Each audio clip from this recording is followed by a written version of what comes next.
उत्तर प्रदेश के शाहजहांपुर में एक बार फिर लापरवाह सिस्टम की करतूत ने एक घर की खुशियों को मातम में बदल दिया। जी हां, वही चाइनीज मांझा जिसे रोकने के लिए प्रशासन ने बार बार आदेश जारी किए, मगर जमीनी हकीकत यह है कि मौत का ये कातिल धागा अब भी सड़कों और आसमान में तैर रहा है।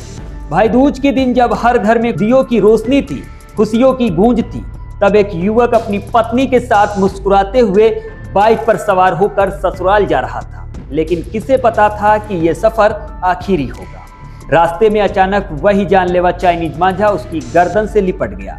एक झटका लगा और देखते ही देखते गर्दन से खून की धार बह निकली। पत्नी की चीखें गूंज उठी, सड़क पर हड़कंप मच गया। कुछ ही पलों में त्योहार की खुशियां मातम में बदल गई। युवक तड़पता रहा, लहूलुहान सड़क पर पड़ा रहा और फिर कुछ ही देर में जिंदगी ने साथ छोड़ दिया।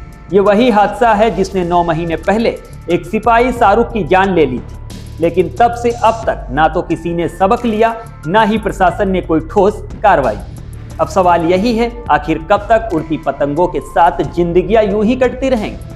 कब तक सिस्टम अपनी आंखें मूंदे रहेगा? और कब तक शाहजहांपुर की सड़कों पर इस चाइनीज मौत के धागे का खूनी खेल जारी रहेगा?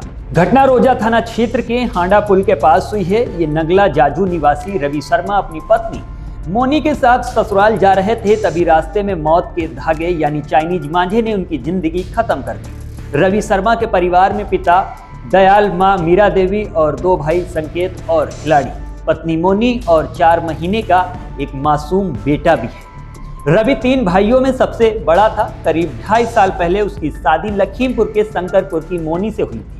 गुरुवार दोपहर रवि अपनी पत्नी को लेकर बाइक से ससुराल जा रहे थे। घर से लगभग 25 किलोमीटर दूर पहुंचे ही थे कि अचानक सड़क पर लटक रहे चाइनीज मांझे ने उनका गला काट दिया। कुछ ही पलों में खुशियों की यात्रा चीख और मातम में बदल गई। रवि जब तक बाइक रोक पाती तब तक उनका गला गहराई तक कट चुका था। वो बाइक समेत सड़क पर गिर पड़े, जबकि पत्नी मोनी भी दूर जाकर गिरी।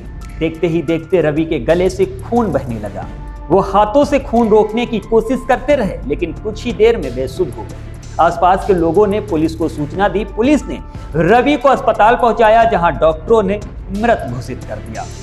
घटना को लेकर पत्नी मोनी का कहना है कि सुबह मैं घर का काम निपटाकर रवि के साथ निकली थी। 4 महीने के बेटे को घर ही छोड़ दिया था। रवि कह रहे थे कि शाम तक लौट आएंगे, इसलिए बेटे को नहीं ले गए। लेकिन क्या पता था ये इतना बड़ा हादसा हो जाएगा कि पल भर में पूरी जिंदगी बदल जाएगी। रास्ते में हांडा पुल के पास अचानक रवि चीखे। मैंने देखा कि उनके गले में मांझा फंसा हुआ था। वो खून से लथपथ हो गए थे।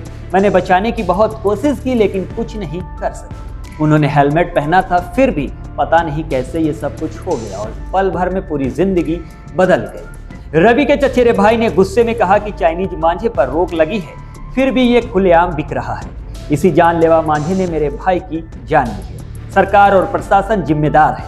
परिवार को मुआवजा मिलना चाहिए। पूरा घर उन्हीं के भरोसे चलता था। रोजा थाना प्रभारी राजीव का कहना है कि घटना की सूचना मिलते ही पुलिस मौके पर पहुंची। एक व्यक्ति गर्दन चाइनीज मांझे से कटने से मौत हो गई है, ये पुलिस को सूचना मिली थी। 100 को पोस्टमार्टम के लिए भेजा गया है। शिकायत मिलने पर आगे की कार्रवाई की जाएगी। दरअसल ये पहली घटना नहीं है। शाहजहांपुर में करीब 9 महीने पहले भी एक सिपाही शाहरुख की चाइनीज मांझे से गर्दन कटने से मौत हो गई थी। वो ड्यूटी पर जा रहे थे, तभी मांझा उनकी गर्दन में फंस गया। बाइक की रफ्तार तेज थी, उन्होंने ब्रेक मारा, लेकिन तब तक गर्दन कट चुकी। अस्पताल पहुंचने पर डॉक्टरों ने उन्हें भी मृत घोषित कर दिया था।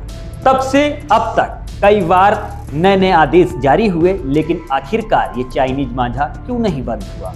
क्यों ये सबकी जिंदगियों को निगल रहा है?